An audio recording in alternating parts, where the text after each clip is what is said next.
नमस्कार दोस्तों, स्वागत है आप सभी का हमारे YouTube चैनल साहित्य और सृजन की दुनिया में। तो दोस्तों, आज आप सभी को आज जो बसंत पंचमी का बहुत ही शुभ अवसर है उसकी और साथ ही गणतंत्र दिवस की आप सभी को बहुत बहुत सारी शुभकामनाएं, मंगल कामनाएं।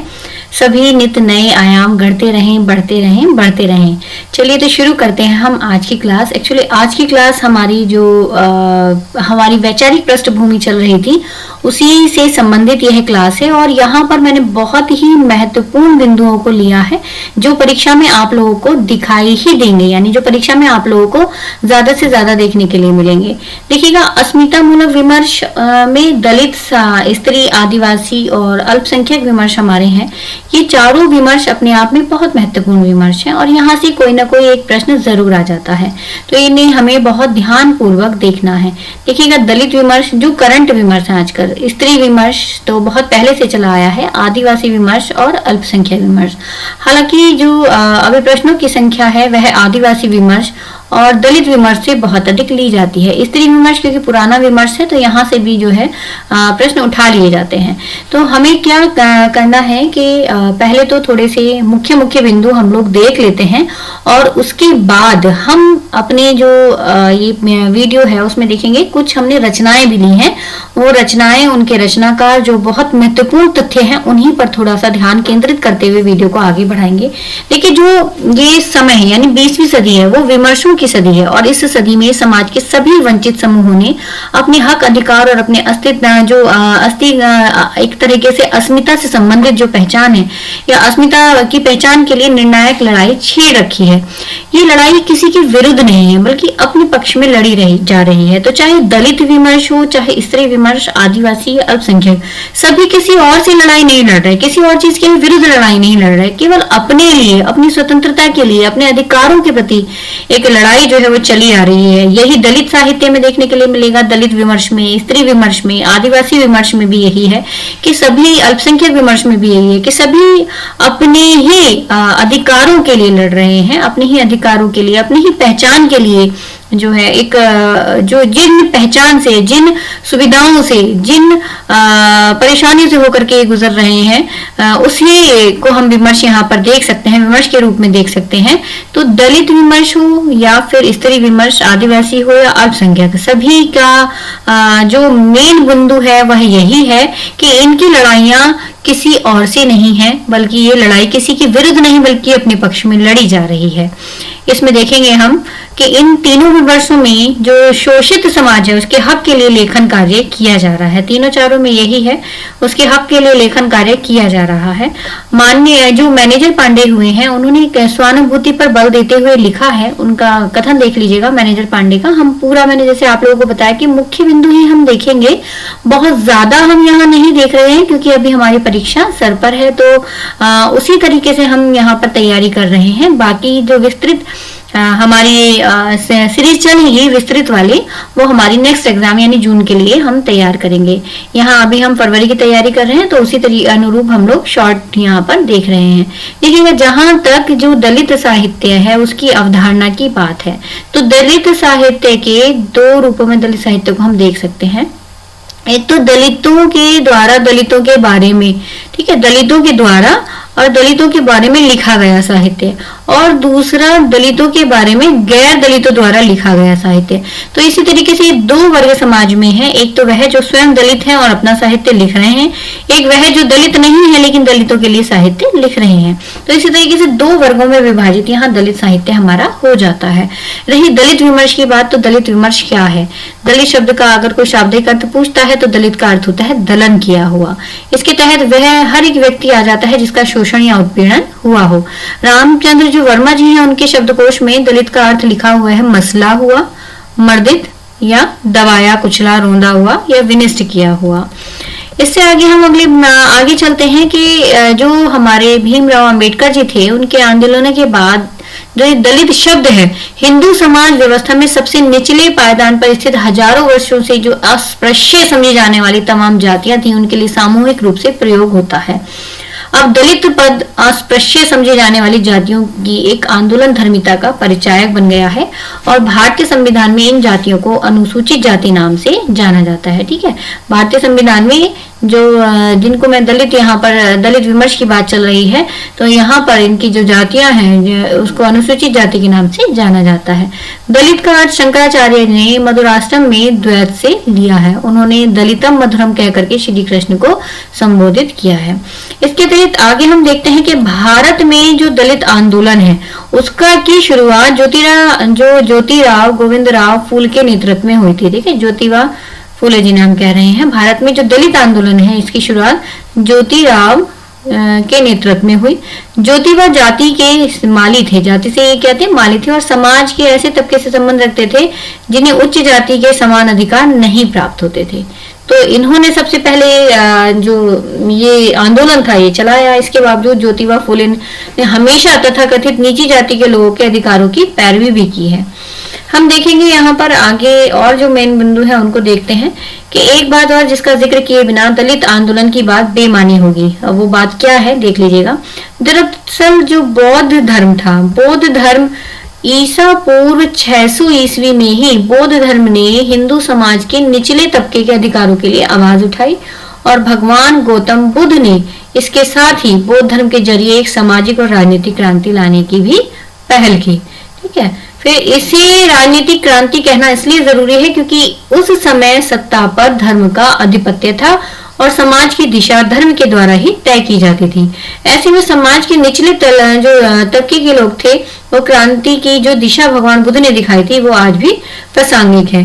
भारत में चारवाक के बाद भगवान बुद्ध ही पहले ऐसे शख्स थे जिन्होंने ब्राह्मणवाद, जातिवाद और अंधविश्वास के खिलाफ न केवल आवाज उठाई बल्कि एक दर्शन भी दिया जिससे समाज के लोग बौद्धिक दास्यता की जंजीरों से मुक्त हो गए। आगे कुछ महत्वपूर्ण हमने यहाँ साहित्यकार लिए हैं, उनकी कुछ प्रमुख रचनाएं हैं, यहाँ पर देख लेते हैं। बिहारी लाल हरित जो है उनकी प्रमुख रचनाओं में वीरांगना, झलकारी बाई महाकाव्य है, जग जीवन ज्योति महाकाव्य, चमारनामा, अछूतों का बेताज बादशाह। ठीक है, तो ये बिहारी लाल जी की रचनाएं हैं। आगे ओम प्रकाश वाल्मीकि की प्रमुख रचनाओं को अगर हम ध्यान से देखें तो सदियों का संताप बहुत महत्वपूर्ण रचना है। बस बहुत हो चुका बहुत महत्वपूर्ण रचना है। अब और नहीं अच्छी रचना है। शब्द झूठ नहीं बोलते, ये कुछ इनकी कविताएं हैं। इनके अगर हम कहानी संग्रह को देखते हैं तो सलाम, घुसपैठिए, अम्मा एंड अदर स्टोरीज, छतरी, ये कुछ इनके कहानी संग्रह हैं। इनके अतिरिक्त इनके कुछ आत्मकथाओं में हम अगर ध्यान से देखते हैं तो झूठन बहुत अधिक पूछा जाता है, झूठन को, जो कि अनेक भाषाओं में अनुवादित हो चुकी है आत्मकथा। आलोचना को अगर हम ध्यान पूर्वक देखें तो दलित साहित्य का सौंदर्य शास्त्र, मुख्य धारा और दलित साहित्य सफाई देवता और दलित साहित्य अनुभव, संघर्ष एवं यथार्थ, ये इनकी कुछ आलोचनाएं हुई हैं। इनके नाटकों को अगर हम ध्यान से देखें तो दो चेहरे, उसे वीर चक्र मिला था, ये इनके नाटक हैं। अनुवाद को अगर हम ध्यान से देखते हैं तो इनका सायरन का शहर जो कि अरुण काले का अनुवाद इन्होंने किया, कविता संग्रह का मराठी से हिंदी में अनुवाद किया है इन्होंने। मैं हिंदू क्यों नहीं, ये कांचा एलिया का है जो अंग्रेजी पुस्तक का हिंदी अनुवाद इन्होंने किया है। लोकनाथ यशवंती की मराठी कविताओं का हिंदी अनुवाद भी इन्होंने किया है। तो इस तरीके से ये कुछ अनुवाद हमने यहाँ पर लिए जो इन्होंने किए हैं। अब कुछ महत्वपूर्ण रचनाकारों में जो ओम प्रकाश वाल्मीकि है, इनका नाम काफी ऊपर आता है, बहुत प्रसिद्ध है ये। मोहनदास नैमिषारण्य, ये दूसरा नाम यहाँ पर हमने लिया है। दरअसल मोहनदास नैमिषारण्य जो है बहुत ही प्रसिद्ध नाम है और झलकारी बाई के जीवन पर वीरांगना झलकारी बाई एक पुस्तक सहित इन्होंने 35 से अधिक कृतियां इनकी प्रकाशित हुई। इनकी जो बहुत अधिक प्रसिद्ध है ये वीरांगना झलकारी बाई नाम से इनकी पुस्तक है, वो प्रकाशित हुई थी, जिनमें वो इनकी जो रचनाएं प्रकाशित हो चुकी हैं। असल में उनमें कुछ उपन्यास हैं, कुछ कथा साहित्य हैं, कुछ आत्मकथाएं हैं, कुछ आलेख हैं, ये सब कुछ इन्हीं में शामिल है। झलकारी बाई के जीवन पर वीरांगना झलकारी बाई नामक जो पुस्तक इन्होंने लिखी उसके सहित 35 से अधिक कृतियां इनकी मिली हैं, जैसे बात हो चुकी है। अब इनकी जो उनकी आत्मकथा अपने पिंजरे, ठीक है, अपने अपने पिंजरे, इसका पहला भाग, अपने अपने पिंजरे का पहला भाग और अपने अपने पिंजरे का दूसरा भाग, 2 भाग आ चुके हैं। रंग कितने संग मेरे, इसका तीसरा भाग है। तो इनकी अगर आत्मकथा को देखो तो इनकी आत्मकथा 3 भागों में बटी हुई है, ठीक है, 3 खंडों में। पहले खंड का नाम है अपने अपने पिंजरे, दूसरे का अपने अपने पिंजरे है दूसरा भाग, रंग कितने संग मेरे, ये इसका तीसरा भाग है। तो 3 खंडों में इनकी आत्मकथा बटी हुई है। जैसे मैंने आप लोगों को पहले भी बताया था कि जो दलित साहित्य है दरअसल इसमें आत्मकथाएं बहुत अधिक देखने के लिए मिलेंगी। उनकी विशाल रचना संसार में आवाजें हमारा जवाब, दलित कहानियां अगर हम देखते हैं तो क्या मुझे खरीदोगे, ये इनकी कहानी संग्रह है। मुक्ति पर बहुत महत्वपूर्ण है, आज बाजार बंद है, और झलकारे भाई जैसे बात हो चुकी है आपसे। महानायक अंबेडकर, जख्म हमारे, गया में एक अदद, और दलित उपन्यासों में अगर देखें तो इनका अदालत नामा महत्वपूर्ण है। हेलो कामरेड इनका नाटक है। सफदर एक बयान, बहुत अच्छी अच्छी रचनाएं हम लोग यहाँ देख रहे हैं। आग और आंदोलन इनका कविता संग्रह आदि शामिल है। इनकी दलित पत्रकारिता एक विमर्श जो है 4 भागों में बटा हुआ है। दलित आंदोलन का इतिहास इनका 4 भागों में बटा हुआ है। हिंदी दलित साहित्य यानी चर्चित इनकी कृतियां हैं। उनके 2 दर्जन से अधिक रेडियो नाटक हैं, हिंदी रेडियो नाटक में संकलित है। उन्होंने बच्चों के लिए भी बाबा साहेब, डॉक्टर अंबेडकर, ज्योतिबा फूले, सावित्रीबाई फूले और झलकारी बाई आदि के संक्षिप्त जीवनियां लिखी हैं। अब हम यहाँ नैमिषारण्य से आगे देखते हैं तो सूरजपाल चौहान की कुछ 1-2-4 रचनाएं हम देखते हैं। 2-4 में भी इनकी प्रमुख रचना ही हम यहाँ देख रहे हैं, जिसका नाम है हैरी कब आएगा। एक लघु कथा इसमें संग्रहित है, 1999 की है का इसका समय है, और ये एक महत्वपूर्ण रचना है सूरजपाल चौहान जी की। ठीक है, इसके अतिरिक्त हम अपने अगले लेखक के पास जाते हैं जो कि जयप्रकाश करदम है। इनके उपन्यासों को देखें तो इन्होंने बाल उपन्यास इनके काफी प्रसिद्ध हुए, जिनमें छप्पर, करुणा, शमशान का रहस्य, ये कुछ प्रमुख इनके उपन्यास हैं। नेक्स्ट हम चलते हैं तुलसीराम की तरफ। तुलसीराम जी भी अपने आप में बहुत महत्वपूर्ण नाम है, क्योंकि इनकी जो आत्मकथा है, मैंने जैसे बताया दलित साहित्य में आत्मकथाएं बहुत मिलेंगी आप लोगों को। मूर्तिया और मणिकर्णिका, ये इनकी एक आत्मकथा देखने के लिए मिलती है जो कि 2 भागों में बटी हुई है, मूर्धया और मणिकर्णिका। अगले असंग घोष हैं इनके प्रमुख काव्य संग्रह अगर देखें तो खामोश नहीं हूं मैं, हम गवाही देंगे, मैं दूंगा माकूल जवाब, बहुत बहुत बहुत बहुत महत्वपूर्ण है ये मैं दूंगा माकूल जवाब। समाज को समय को इतिहास लिखने दो, हम ही हटाएंगे कोहरा, ईश्वर की मौत, अब मैं सांस ले रहा हूँ, बंजर धरती के बीज, तुम देखना काल, इनकी कुछ कविता संचयन है। तो इस तरीके से ये हमारा दलित विमर्श है, और दलित विमर्श से संबंधित हमने यहाँ पर कुछ रचनाएं देखी।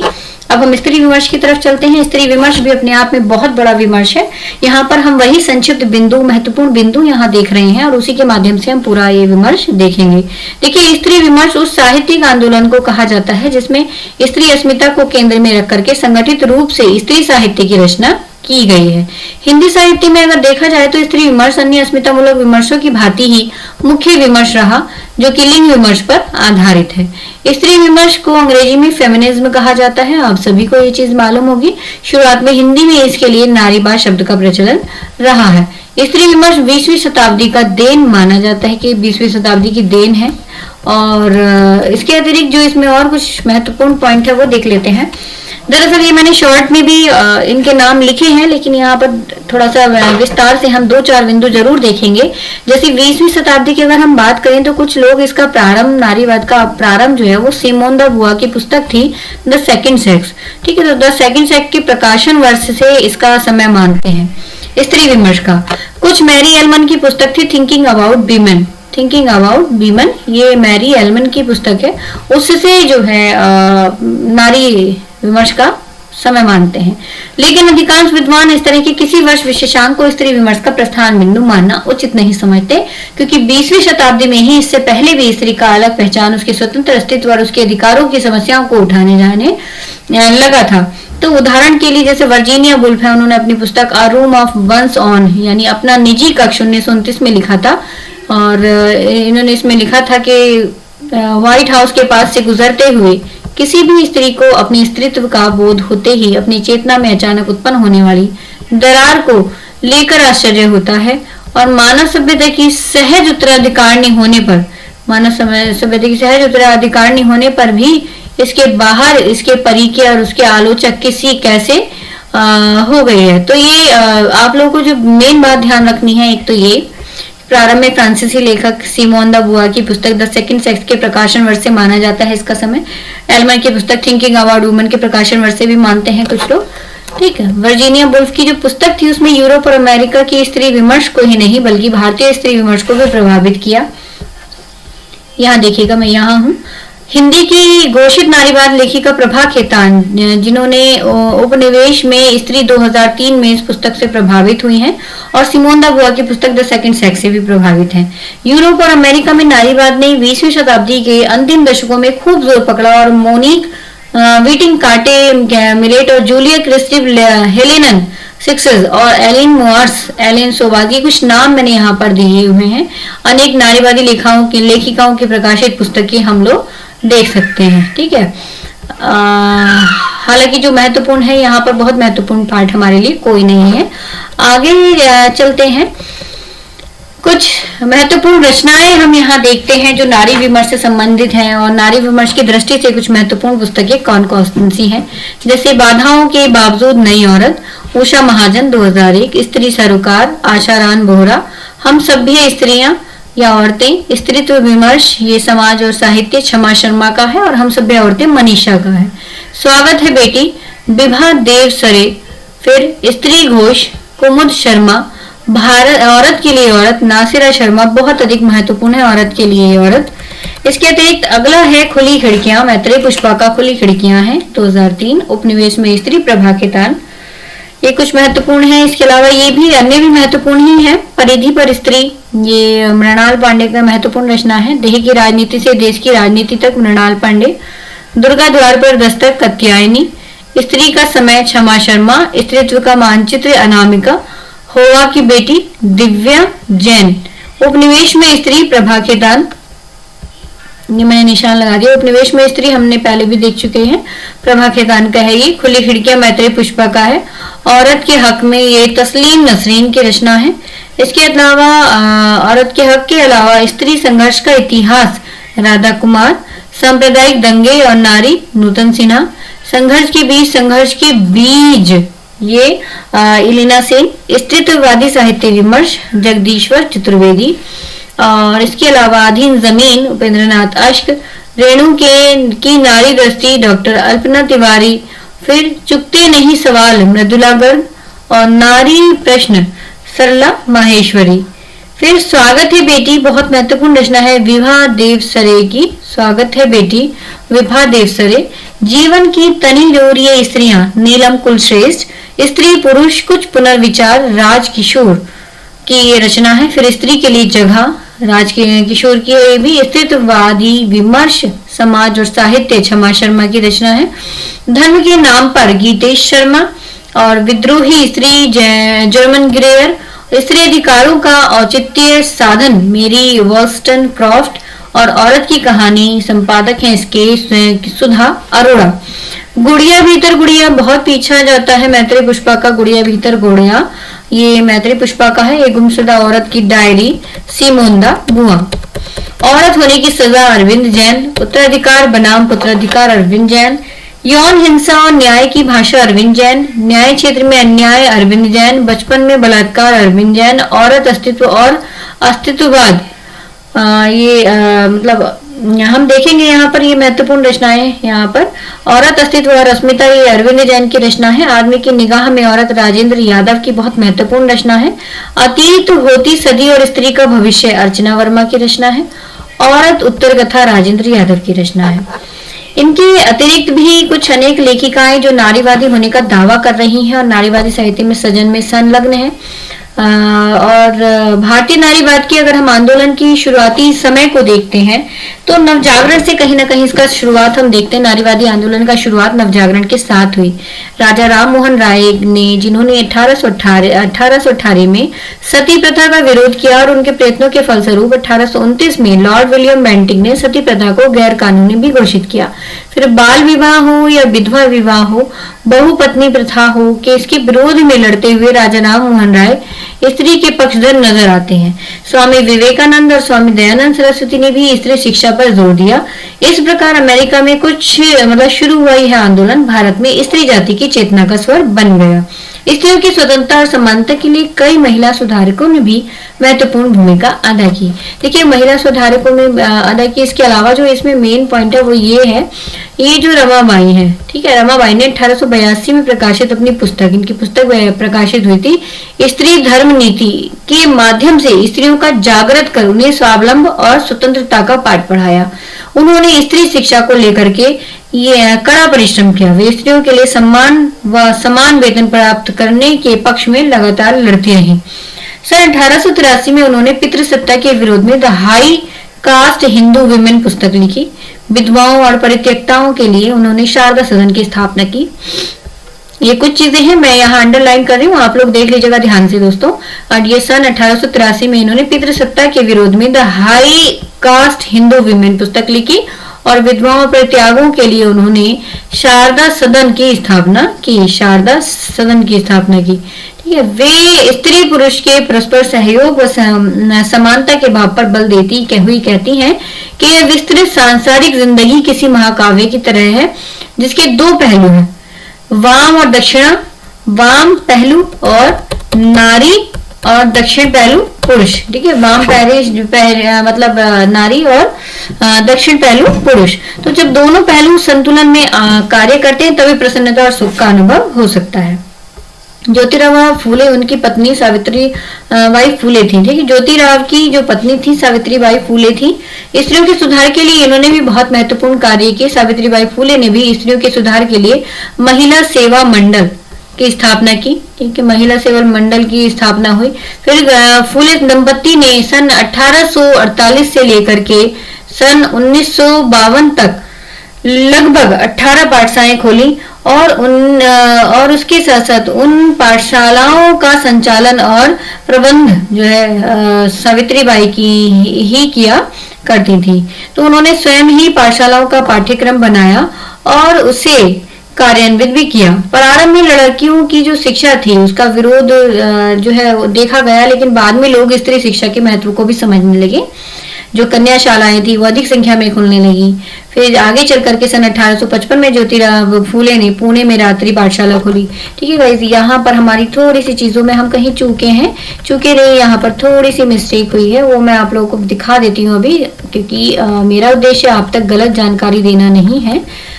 यहाँ पर ये 1952 नहीं होगा, ये 1852 का समय है, ठीक। 1852 तक 18 पाठशालाएं यहाँ पर खोली गई थी, 48 से 52 तक।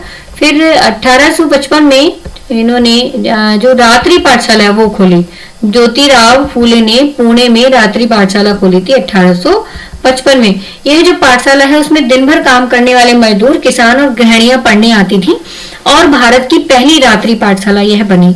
ज्योतिराव फूले का मानना था कि जब तक महिलाएं शिक्षित नहीं हो जाती तब तक सच्चे अर्थों में समाज शिक्षित नहीं हो सकता। एक शिक्षित माता जो सुसंस्कार दे सकती है उन्हें हजार अध्यापक या गुरु नहीं दे सकते। तो जब तक देश की आधी जनसंख्या शिक्षित नहीं हो जाती है तब तक देश कैसी प्रगति कर सकता है। वे मानते थे कि स्त्री और पुरुष जन्म से ही स्वतंत्र हैं, इसलिए दोनों को सभी अधिकार समान रूप से भोगने का अवसर मिलना चाहिए, ऐसा उन्होंने कहा है। फिर उन्होंने आगे देखिए मतलब तत्कालीन जो समाज है उसमें विधवाओं की दयनीय दशा को देख करके उन्होंने केश मुंडन का विरोध भी किया, विधवाओं के पुनर्विवाह का समर्थन किया, उनकी स्थिति में सुधार के बड़े प्रयत्न किए। तो ये फिर ये कुछ दो हमने यहाँ पर स्त्री महिलाएं देखी जो समाज सुधार में भी लगी। इसके अलावा जो ताराबाई शिंदे हैं ये भी एक विशेष नाम है। ये नाम मैं आप लोगों के सामने यहाँ इसलिए लेकर के आई हूँ, ये जो PDF में छोटी छोटी चीजें हमने ली हैं यही से प्रश्न दरअसल बनते हैं। रमाबाई से भी प्रश्न पहले आए हैं, प्रश्न कैसे भी आ सकते हैं, इनके रचनाओं से इनका मिलान करने के लिए आ सकते हैं, है ना। तो ताराबाई शिंदे ने सन 1882 में जो अपनी रचना स्त्री पुरुष तुलना है उसके माध्यम से तत्कालीन समाज में स्त्री की वास्तविक स्थिति का चित्रण किया है। साथ ही लिंग के आधार पर स्त्री पुरुष के अधिकारों को लेकर के जो भेदभाव हो रहा था उन्होंने कड़ा विरोध किया इसका। विधवाओं पर किए जाने वाले अत्याचारों का उन्होंने मतलब डट कर के मुकाबला किया और उनके पुनर्विवाह के लिए भी आवाज उठाई। ताराबाई शिंदे स्वयं विधवा थी, इसलिए जो है विधवाओं की पीड़ा से मतलब पीड़ा जो समझती थी वो आसानी से समझ पाती थी और धार्मिक कट्टरताओं पर भी कड़ा प्रहार इन्होंने किया। फिर ये हुआ हमारा क्या स्त्री विमर्श से संबंधित। अगर हम और भी 20वीं सदी में आते आते जो है और महिलाओं को देखते हैं तो आजादी की लड़ाई में भाग लिया और 20वीं सदी में आते आते एनी बेसेंट, सरला देवी, सरोजिनी नायडू, है ना, इंदिरा गांधी जैसी महिलाएं जो है राजनीति में सक्रिय हुई और वहां दखल में उन्होंने अपनी अमिट छाप छोड़ी। इस तरीके से ये हमारा स्त्री विमर्श हुआ। हमने दलित विमर्श देखा, स्त्री विमर्श देखा, प्रमुख रचनाएं देखी और प्रमुख रचनाकार देखे, साथ ही जो है प्रमुख महत्वपूर्ण बिंदु देखे। अभी हम देख रहे हैं आदि विमर्श, जो कि बहुत महत्वपूर्ण विमर्श है। आदि विमर्श यानी जल जंगल जमीन से संबंधित यह विमर्श है। और आदिवासी विमर्श जो है वो 20वीं सदी के अंतिम दशकों में शुरू हुआ अस्मितामूलक विमर्श कहलाता है। इसके केंद्र में आदिवासियों की जल जंगल जमीन और जीवन की चिंताएं जुड़ी होती हैं। जल जंगल जमीन और जीवन की चिंताएं होती हैं। दरअसल आदिवासी जहां पहले से रहते आ रहे थे, उनकी भूमि को जब जबरन कब्जाया जाने लगा, जंगलों को काटा जाने लगा, तब ये विमर्श के रूप में हमारे सामने आदिवासी विमर्श निकल करके आता है। माना जाता है कि 1991 के बाद भारत में शुरू हुई जो उदारीकरण है और मुक्त व्यापार की व्यवस्थाएं हैं, उन व्यवस्थाओं ने आदिम काल के सचित जो आदिवासी हैं उनकी संपदा को लूट का रास्ता भी उनका खोल लिया है, उनकी संपदा को लूटा गया है। और विशाल एवं अत्यंत शक्तिशाली जो बहुराष्ट्रीय एवं देशीय कंपनी हुई है, उन्होंने आदिवासी समाज को जल जंगल और जमीन से बेदखल कर दिया।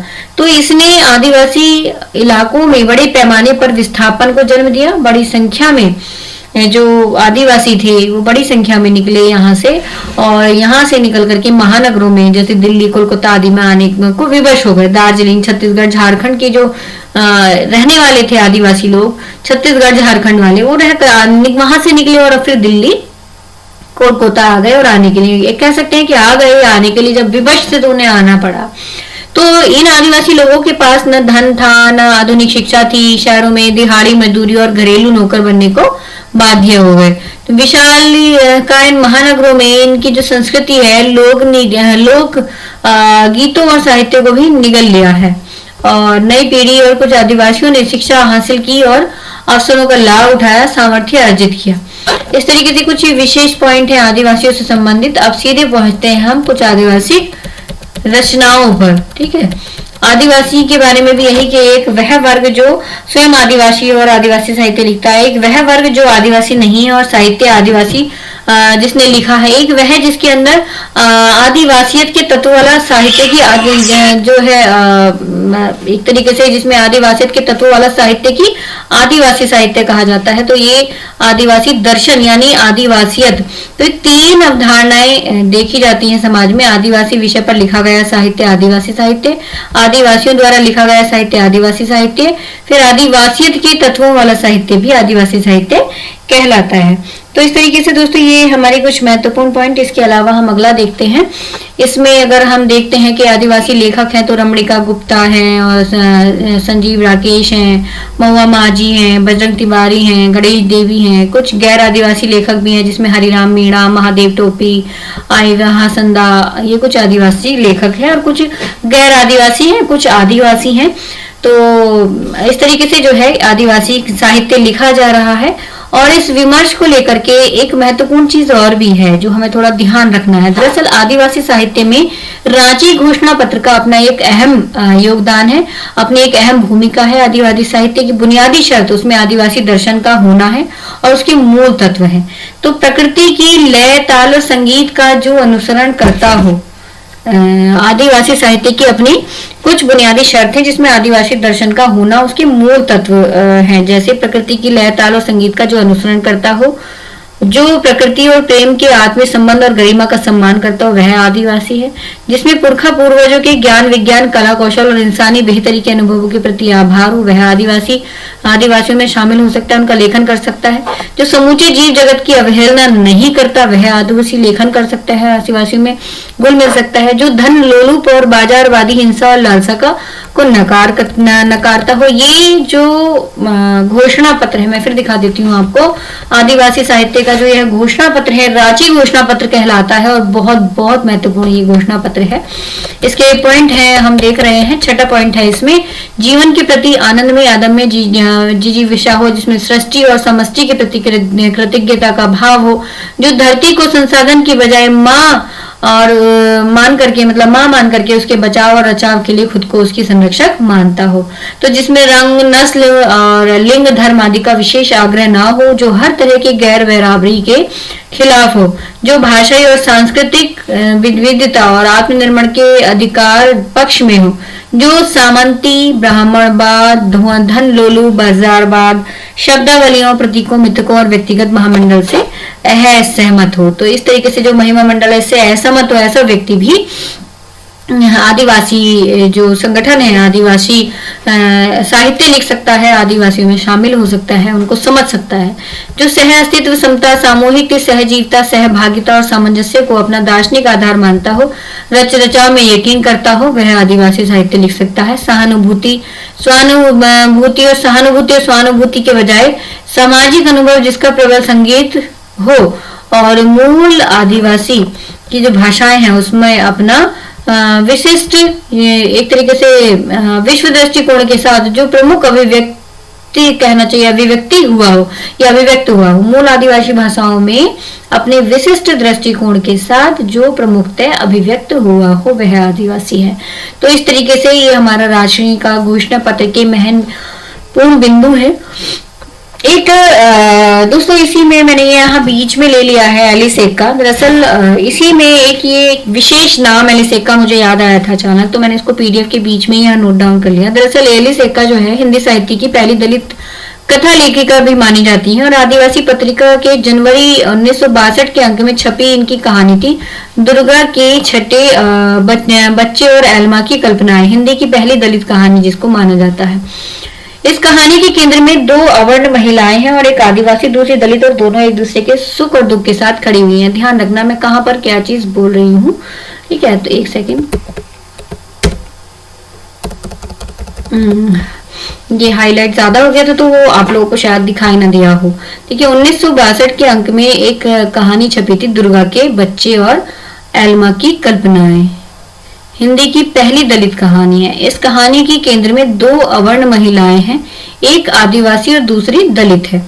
दोनों एक दूसरे के सुख दुख के साथ खड़ी हैं।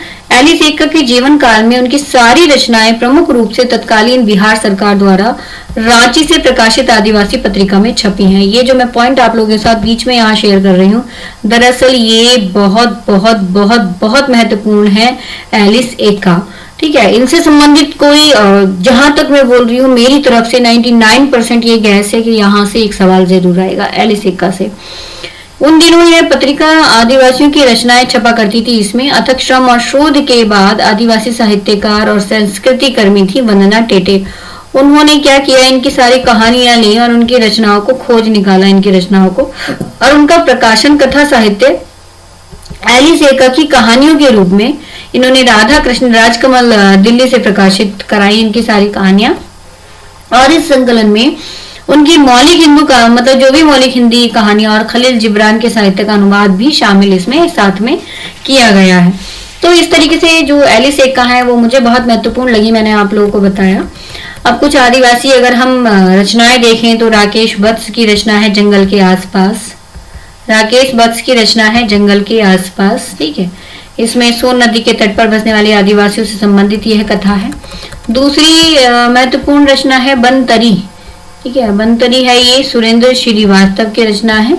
इसमें झारखंड के डुमरी अंचल के जो परिहया आदिवासी थे उनसे संबंधित यह रचना मानी जाती है। तीसरे हैं हमारे शिव प्रसाद सिंह, आदिवासी रचना की बात कर रहे हैं हम। शैलूस चंदौली के रेवतीपुर गांव के आदिवासी नटों का चित्रण इसमें किया गया है शैलूस में। बनतरी, शैलूस और संजीव की धार कहानी जो कि 1990 में आई, संथाल परगना और छोटा नगर नागपुर के आदिवासियों से संबंधित है। फिर भगवान दास मोरवाल काला पत्थर, यह मेव जनजाति पर आधारित उपन्यास है, मेव जनजाति पर आधारित उपन्यास। फिर संजीव जो है इनकी रचना है पांव तले की दूब। ठीक है, संजीव की रचना है पांव तले की दूब और 2000 में यह रचना आई। झारखंड की जनजाति और उनके आंदोलनों का वर्णन इसमें किया गया है। फिर अगला पॉइंट देखें तो मैत्री पुष्पा का आलमा कबूतरी, इसमें बुंदेलखंड की कबूतर जो जनजाति है उसका चित्रण इसमें किया गया है। राकेश कुमार सिंह है जो इतिहास में नहीं है, रचना से काफी प्रसिद्ध हुए। 2005 में यह रचना आई थी और यह उपन्यास झारखंड के संथाल आदिवासियों से संबंधित है। फिर हम 10वीं रचना देखेंगे जो कि बहुत बहुत महत्वपूर्ण है। यहाँ से प्रश्न अक्सर आज आया हुआ प्रश्न है, ग्लोबल गांव के देवता रणेंद्र की यह उपन्यास है, कीकर प्रदेश के असुर आदिवासियों से संबंधित है। महुआ माझी मरंग गोंडा नीलकंठ हुआ, यह झारखंड के आदिवासियों से संबंधित है महुआ माझी। तो इस तरीके से ये हमारा कुछ आदिवासी साहित्य के महत्वपूर्ण बिंदु हुए और साथ ही जो आदिवासी साहित्य है उसके कुछ प्रमुख रचनाकार हमने यहाँ पर लिए। तो अगला हमारा अल्पसंख्यक विमर्श है और अल्पसंख्यक विमर्श भी हमारे लिए उतना ही महत्वपूर्ण है। अल्पसंख्यक विमर्श से हालांकि बहुत अधिक प्रश्न नहीं आते हैं, लेकिन फिर भी जो दो चार चीजें यहाँ याद रखने योग्य हैं वह मैं आप लोगों के साथ यहाँ डिस्कस कर रही हूँ। अल्पसंख्यक की अवधारणा में संख्या पर बल दिया गया है। इसमें बहुसंख्यक की अपेक्षा जिनकी आबादी कम हो, अल्पसंख्यक की अवधारणा का दूसरा छोर भाषाई एवं सांस्कृतिक भी हो जाता है ना। अल्पसंख्यक जो संख्या में कम हो, तो इस तरीके से अल्पसंख्यक एक विमर्श है। इस अवधारणा को सिद्धांत के रूप में मान्यता सबसे पहले यूरोप में मिली और बहरहाल जो भी अल्पसंख्यक विमर्श एक नया विमर्श है और ये अल्पसंख्यक विमर्श की ज्वलंत जो समस्या है उसको लेकर के उभरता भी है। तो पश्चिम में इस विमर्श की शुरुआत स्पेन से होती है और धीरे धीरे पूरे विश्व में स्थापित हो जाती है। कार्ल मार्क्स ने जेविस क्वेश्चन को सबसे पहले सिद्धांत उठाया। ये कार्ल मार्क्स है, मैं अंडरलाइन कर देती हूँ, सिद्धांत उठाया था। उसका विकास पश्चिम में भिन्न भिन्न विचारकों ने किया। नील गिलेस डे यूजे और फेलिक्स गुथ्री, ये दो नाम है। इन्होंने मतलब ये कुछ एग्जाम्पल के तौर पर यहाँ पर दिया हुआ है। कार्ल मार्क्स ने जेविस क्वेश्चन को सबसे पहले सिद्धांत जो है वो उठाया था। उसका विकास पश्चिम में भिन्न भिन्न विचारकों ने किया था। भिन्न भिन्न विचारकों के नाम में यहाँ पर दिए गए हैं गिलेस डेल यूजे और फेलिक्स गुथ्री। ठीक है, ये दो नाम यहाँ पर दिए गए हैं। आप लोगों को इतना ज्यादा याद रखने की जरूरत नहीं है, लेकिन हाँ इतना जरूर याद रखना पड़ेगा कि जेविस क्वेश्चन का सबसे पहले सिद्धांत किसने उठाया था? कार्ल मार्क्स ने उठाया था। भारत की अल्पसंख्यक संबंधी दो प्रावधान भारतीय संविधान में निर्दिष्ट किए गए हैं, एक तो भाषाई और दूसरा धार्मिक। ठीक है, दो प्रावधान इसमें जोड़े गए हैं। तो भाषाई स्तर पर अनेक जन समुदाय अल्पसंख्यक हैं। धार्मिक स्तर पर मुसलमान और ईसाई, सिख, बौद्ध, पारसी, जैन को मानने वाले समाहित किए गए हैं। अल्पसंख्यक विमर्श ऐतिहासिक अनिवार्यता से जुड़ा हुआ पहलू है। अल्पसंख्यक विमर्श ऐतिहासिक अनिवार्यता से जुड़ा हुआ पहलू है। वास्तव में अल्पसंख्यक को जानने और समझने, परिभाषित करने की प्रक्रिया का नाम ही अल्पसंख्यक विमर्श है। और अल्पसंख्यक है कौन, उनका संबंध किस देश और किस उनकी भाषा बोली क्या है, देश के साथ उनके धर्म मजहब की क्या ताल्लुकात हैं, तो उनके आचार विचार, तीज त्योहार क्या होते हैं, खुद अल्पसंख्यक लेखक, कलाकार, चिंतक अलग जो अल्पसंख्यक है उनके बारे में क्या सोचते हैं, गैर अल्पसंख्यक रचनाकार की अल्पसंख्यकों के प्रति दृष्टि क्या है, इन सबको परिभाषित करता है अल्पसंख्यक विमर्श। अल्पसंख्यक विमर्श के चलने का कारण क्या है कि अल्पसंख्यक रचनाकारों की अल्पसंख्यक के प्रति दृष्टि क्या है, अल्पसंख्यक लेखक, कलाकार, चिंतक के रूप में अल्पसंख्यकों का निकलना। तो अल्पसंख्यक विमर्श जो है ये दरअसल क्या है, ये इन लोगों का जानना है। तो हिंदी साहित्य में अल्पसंख्यक वर्ग की भी एक वैचारिक भूमिका आवश्यक है, पर अल्पसंख्यक वैचारिकी का कैसे और किस तरह से विकास हुआ, ये एक प्रश्न बनता है। यह बहुत उलझा हुआ प्रश्न है और यह समस्या हमारे सामने तब उभरती है जब अल्पसंख्यक वर्ग का चुनाव कर उसकी परंपरा या वैचारिक के विकास का तलाशना मतलब शुरू होता है। क्योंकि कुछ अल्पसंख्यक वर्ग जैसे जैन है, बौद्ध है, सिख है और कुछ बहुसंख्यक हिंदू वर्ग का हिस्सा हुआ करते थे, तो वे अभी उनसे अलग हो चुके हैं और उन्हें भी अब अल्पसंख्यक वर्ग का दर्जा दिया जाता है। तो जो भी हो, आदिकाल से ही अल्पसंख्यक वर्ग के जो साहित्य है उसका प्रस्थान बिंदु देखने को मिलता है, चाहे वह बौद्ध साहित्य हो या जैन साहित्य हो, सिख साहित्य हो या मुस्लिम साहित्य हो। हिंदी साहित्य के इतिहास में भी अल्पसंख्यक विमर्श की शुरुआत हो चुकी है। और अगर अल्पसंख्यक की वैचारिक परंपरा की नींव तलाश की जाए तो यह परंपरा आदिकाल से सरहपा, सबरपा, गोरखनाथ, शालिभद्र सूरी, अमीर खुसरो से होते हुए भक्ति काल में कबीर, मलिक, मोहम्मद जायसी और रहीम, गुरु गोविंद सिंह आदि हुए, जो आधुनिक काल में बदिउज़्ज़मा हुई, जिनसे जो है हम देखते हैं यहाँ अल्पसंख्यक विमर्श को देखते हुए, उभरते हुए, बढ़ते हुए। बागार्थ पत्रिका का एक अंक निकला था। बागार्थ पत्रिका के अंक में समीक्षक और भारद्वाज लिखते हैं, भारत भारद्वाज जी ने लिखा है कि प्रसिद्ध चित्रकार लियोनार्डो विंची की रहस्यमय कृति मोनालिसा की तरह आज भी अमीर खुसरो की ये पंक्तियां, गोरी सोए सेज पर मुख पर डारे केस, चल खुसरो घर आपने रैन भई चहुदेश, ये व्याख्या आलोचकों को उलझाती है। तो इसी तरीके से ये कुछ महत्वपूर्ण पॉइंट है हमारे अल्पसंख्यक विमर्श के भी दोस्तों। इनमें कुछ महत्वपूर्ण नाम भी आ जाते हैं, जैसे राही मुसुम रजा का उपन्यास आधा गांव विभाजन की त्रासदी का हिस्सा है, और इसके अतिरिक्त बदी उज़्मा असगर वजाहत नासिर शर्मा मेहरुन्निसा परवेज, ये कुछ महत्वपूर्ण नाम अल्पसंख्यक विमर्श से जुड़ जाते हैं। तो इस तरीके से जो आज की ये वीडियो है मेरी, आप लोगों को पसंद आई होगी। अगर आप लोगों को ये वीडियो पसंद आती है गाइस, तो प्लीज वीडियो को लाइक शेयर सब्सक्राइब जरूर कर दीजिएगा। और नई वीडियो के लिए और आप लोगों के लिए, आपकी परीक्षा के लिए बहुत सारी शुभकामनाएं। और आप लोग अगर मेरी कोई भी वीडियो आती है उसके लिए बेल आइकन जरूर दबाइएगा, ताकि आपको आने वाली जो नोटिफिकेशन है वीडियो की जरूर मिल जाए। मिलते हैं अपनी नेक्स्ट वीडियो में, तब तक के लिए नमस्कार, धन्यवाद।